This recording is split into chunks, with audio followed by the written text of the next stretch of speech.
এবং তার সর্বোচ্চ শাস্তি আমরা ফাঁসি দাবি করছি। তার প্রপার ট্রিটমেন্ট দরকার। এখন আপনারা যদি বাংলাদেশি আইন নিয়ে কোশ্চেন করেন তাহলে তো আমার এই ব্যাপারে বলার কিছু নেই।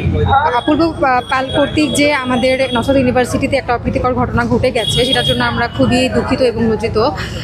আমরা তার সর্বোচ্চ শাস্তি দাবি করছি এবং অবশ্যই তার এই কোরআন বিদ্বেষ বা ইসলাম বিদ্বেষের কারণ আমরা অবশ্যই জানতে চাই এবং তার সর্বোচ্চ শাস্তি আমরা ফাঁসি দাবি করছি।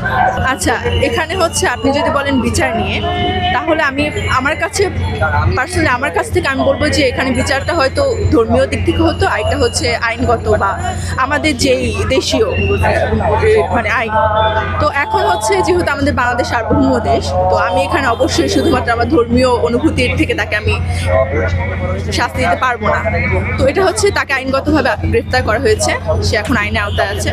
আর আমার মনে হয় যে সে তার পাপের শাস্তি পাবে, বা সে যে কাজ করেছে, যে ঘৃণিত কাজ সে করেছে, সে তার শাস্তি অবশ্যই পাবে।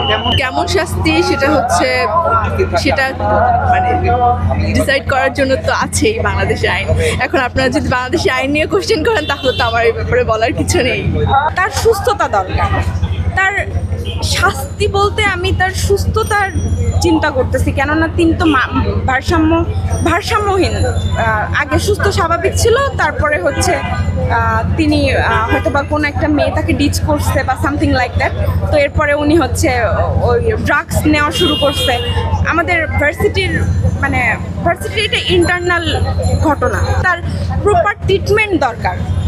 আইন যেভাবে ভালো মনে করবে, যেভাবে মনে হবে যে আসলে এটা প্রপার একটা জাস্টিস যেভাবে হবে ওভাবেই হলে।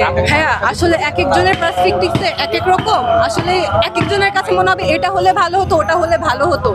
এখন আসলে কি হলে ভালো হবে এটা আসলে ঊর্ধ্বতন যারা আছে তারাই ভালো বলতে পারবেন। Thank you.